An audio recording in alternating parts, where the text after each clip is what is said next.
Nous sommes ici à Milan pour assister finalement à la concrétisation de cette co-entreprise entre Stellantis et Leapmotor avec les deux premiers modèles commercialisés en Europe.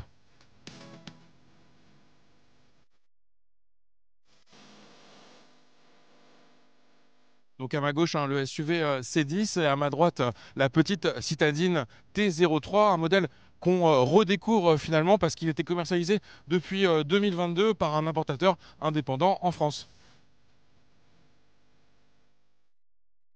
Donc on commence par cette T03, une petite citadine 3,62 m, donc le segment A et qui va venir concurrencer des modèles en Europe comme la Twingo électrique, mais aussi la Dacia Spring ou encore la Citroën C3. Alors au-delà de ce format très compact, on retrouve les caractéristiques de cette T03 avec son petit port de charge à l'avant. On a également donc 4 places à bord et puis on peut compter sur un coffre au volume logiquement assez réduit de 210 litres. Alors je veux quand même vous parler du principal changement par rapport à la version qui était commercialisée jusqu'ici. Stellantis a fait baisser légèrement la puissance de ce modèle. Elle est désormais de 95 chevaux, donc ça c'est 14 chevaux de moins que la T03 qui était commercialisée en France jusqu'ici. On a également une capacité de batterie qui est légèrement réduite, qui passe à 37 kWh et l'autonomie du coup annoncée qui passe de 280 km à 265. Côté recharge, cette Leapmotor, elle peut encaisser jusqu'à 6,6 kW en courant alternatif. On va quand même avoir de la recharge en courant continu avec cette petite prise CCS qui peut faire monter la puissance en recharge en courant continu à 45 kW.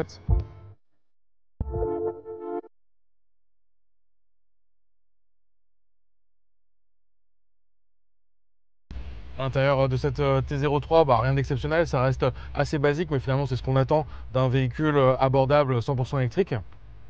On aura notamment pas mal d'espace déjà pour les passagers à l'arrière et à l'avant, malgré le gabarit très compact du véhicule, on ne se sent pas non plus trop à l'étroit. Ce qui impressionne finalement dans cette petite T03, c'est les équipements proposés de série. On va avoir notamment un écran décompteur 7 pouces, un écran tactile au centre 10 pouces, un petit toit panoramique qui peut s'occulter avec un bouton.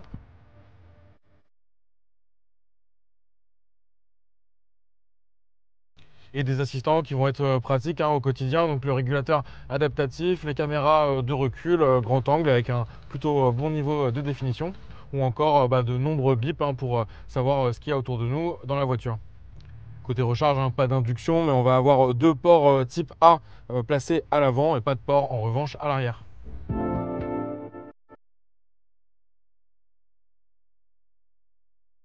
Voici à bord de cette citadine Leapmotor T03, donc un véhicule qui se révèle finalement assez confortable. On a roulé quelques centaines de kilomètres autour et dans le centre-ville de Milan.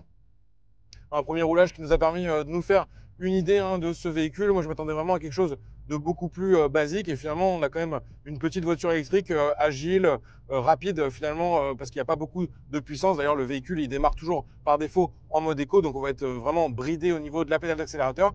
Mais ça ne nous a pas empêché de prendre quand même de l'autoroute à 130 km/h et d'être en situation vraiment à l'aise. On avait des accélérations qui restaient assez fluides. Et au niveau de la consommation, c'est resté assez limité, malgré, on va dire, une bonne heure de conduite sur autoroute à 130.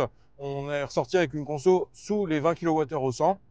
Et en ville, on pourra compter largement sous les 15 kWh. Donc vraiment un bon point sur l'efficience de ce modèle. Alors parmi les petits défauts, on pourra parler au niveau déjà de l'écran tactile. Moi, je trouve qu'il est vraiment positionné trop bas désormais. L'habitude, c'est plutôt de les placer au-dessus des aérateurs en position finalement juste sous le pare-brise. Là, finalement, pour regarder les indications du GPS, je vais avoir besoin de tout le temps baisser mon regard. C'est assez gênant. Et les indications pour prendre une sortie sur l'autoroute, par exemple, elles vont être positionnées à gauche de l'écran. Or, à ce niveau-là, j'ai le commodo de changement de mode. Et donc, je vais être obligé de pencher la tête. Ça rajoute un peu de gêne à l'usage. L'autre point faible, selon moi, ça va se situer au niveau des réglages de climatisation, chauffage. En effet, on est dans un véhicule assez moderne et c'est vrai que ça fait bizarre de retrouver une climatisation manuelle avec les simples repères du bleu au rouge. Ça, c'est pas très grave en soi, mais c'est vrai qu'on a eu du mal à trouver les réglages pour avoir vraiment plus chaud ou plus froid de manière assez basique. Et quand vous avez de la buée à l'intérieur, le véhicule va passer automatiquement en mode chauffage, hein, en alternative avec la climatisation, donc pour rafraîchir le véhicule, ou une simple ventilation. Sans surprise, sinon, on est sur un véhicule de marque chinoise et comme l'ensemble des constructeurs asiatiques, on va avoir beaucoup de bips d'alerte, hein, en cas de dépassement de la vitesse. Donc ça, c'est désormais obligatoire en Europe, ou dès qu'on va toucher une ligne. Il y a également deux petites caméras qui vont être tournées vers ma tête et qui vont finalement faire une alerte d'inattention, mais qui peut se déclencher, on va dire, juste si vous vous mettez à discuter avec le passager, ou que vous regardez un petit peu le paysage. Bon, ça, on va pouvoir tout désactiver, hein, depuis l'écran principal. Donc, ça reste gênant parce que vous avez des bips qui vont se déclencher un peu tout le temps et vous ne savez pas d'où ça vient, mais on peut tout de même y mettre fin. Alors, au niveau des fonctions, ça reste assez basique, celles qui sont proposées au niveau de l'écran tactile. On n'a par exemple pas Android Auto et CarPlay. Alors, Leapmotor prévoit quand même de faire des mises à jour de manière assez régulière, hein. Depuis l'importation des premiers modèles en provenance de Chine en juillet, ceux qui sont commercialisés là à partir de septembre en Europe, il y a eu déjà 3 mises à jour qui ont été réalisées, nous ont indiqué les dirigeants. Donc on espère, hein, que Android Auto CarPlay arrivera lors d'une mise à jour prochaine. Pour l'instant, ce n'est pas annoncé officiellement, mais ça serait vraiment bénéfique, hein, pour cet écran tactile avec un GPS qui reste quand même de plutôt mauvaise qualité.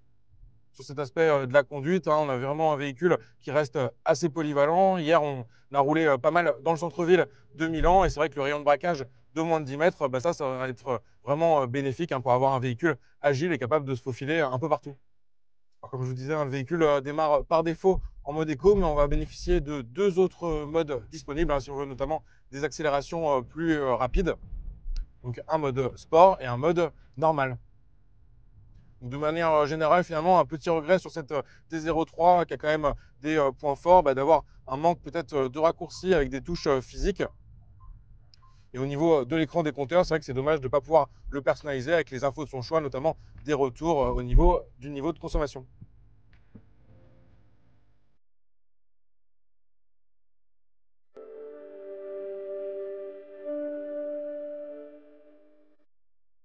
La simplicité de ce modèle, elle se retrouve dans la configuration. On n'a en effet qu'un seul niveau de finition, aucune option. Et ce qu'on va choisir uniquement, c'est la couleur du véhicule. L'occasion de vous parler également du prix de cette T03, hein, qui se veut très agressif, hein. En effet, en France, elle démarre à 19 500 euros. De quoi en faire une proposition clairement très séduisante, hein, par rapport à ses principales concurrentes. Donc la Twingo électrique, la DC Spring qui commence à 19 000 euros mais n'a pas le droit au bonus. Et la Citroën C3, hein, qui elle aura le droit à ce bonus écologique.